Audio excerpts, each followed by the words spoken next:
Traveling by air today requires more preparation than ever before for the trip to go smoothly. An important part of preparation is having the documents you need for travel, so let's review what is absolutely needed and some suggestions of what you should have in case you need them. There are two required documents you need to be accepted by the airline and pass through the security checkpoint: a form of photo identification and a boarding pass. Because of security concerns today, the airlines and security personnel want to know who you are and if you are a security risk.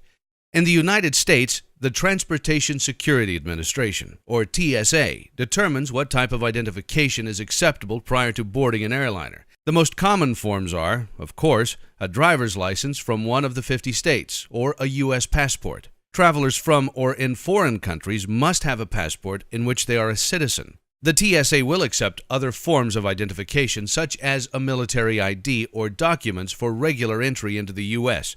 For a complete list of acceptable documents, visit the TSA's website, www.tsa.gov. The second document you'd need to pass through security and board your flight is a boarding pass. After purchasing your ticket, you can print your boarding pass up to 24 hours before your flight, or obtain the pass from the airline's ticket counter kiosk or an agent upon arrival to the airport. Mobile device boarding passes are becoming more common, but there is a risk that the mobile pass may not be able to be scanned. We recommend that you keep a paper copy as a backup just in case. So what happens if you arrive at the airport and realize you have forgotten your ID? That does not necessarily mean you can't fly. It does mean you are going to be delayed until the TSA can verify your identification from an available database, such as a state's Department of Motor Vehicles, to prove your identity. The old adage, "Don't leave home without it," is important to remember when taking a trip on commercial airlines. Identification for children is different from adults.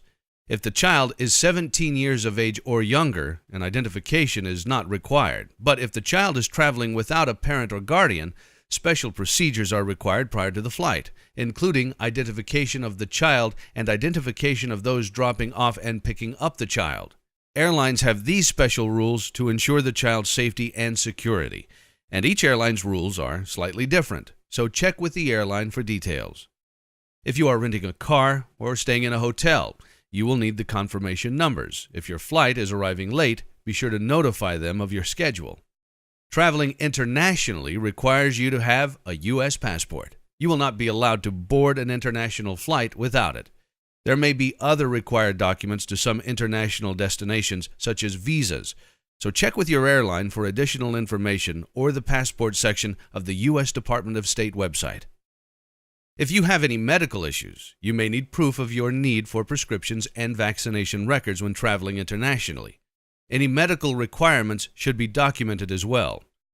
If you have purchased travel insurance, you need to have that information with you if your plans are altered by events covered in the policy.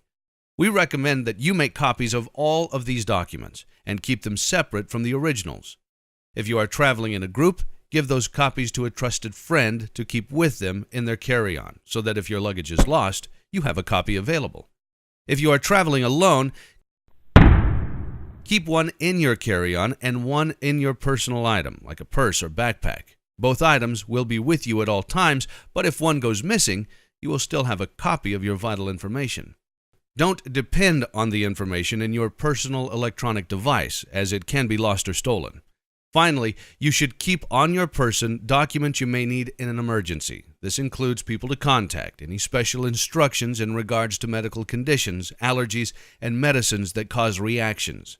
If you are traveling internationally, be sure you have the contact information to the nearest United States Embassy.